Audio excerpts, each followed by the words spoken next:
Good morning. It's Christmas Eve. And if there's something we should be reminded about on Christmas Eve, it is the great expectation of just who this baby was.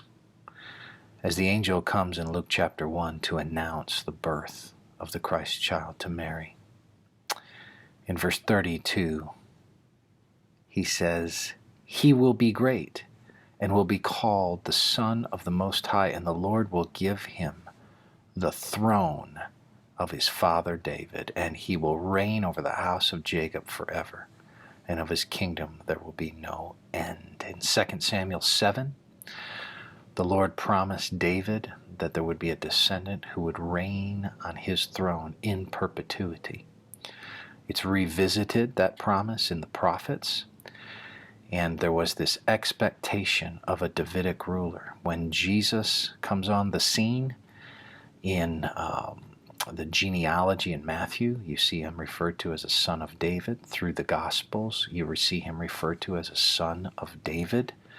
He's appealed to that way, and it's highlighting not just that he's Jewish, but it's highlighting his connectedness to David. And here, Mary is told, this one you carry will be the one who is seated on the throne of his father David, and he'll reign over the house of Jacob forever, and of his kingdom there'll be no end.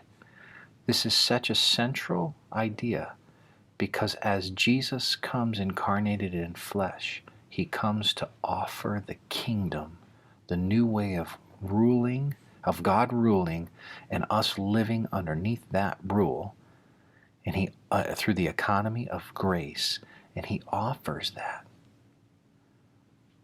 And the Jews reject it. They reject the kingdom.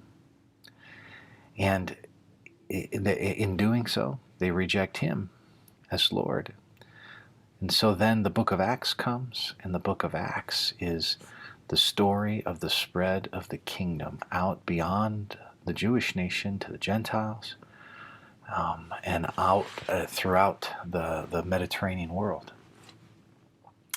And as that begins, Peter in Acts 2, in the first great sermon, highlights the fact that this Christ is now assuming the throne of David.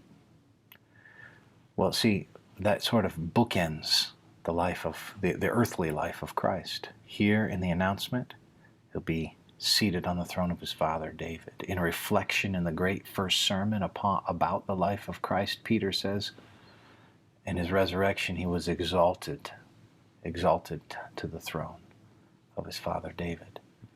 So as we come to Christmas, we anticipate the crowned Christ. We've seen the complex Christ in John 1. We've seen the cosmic Christ in Revelation 12. We've seen the crushed Christ, Luke 2 and Isaiah 53. And now we get to see the crowned Christ, this great King who is our ruler and Lord. So be prepared to submit your life to this one who comes to us as a baby in a manger. May the Lord bless you today.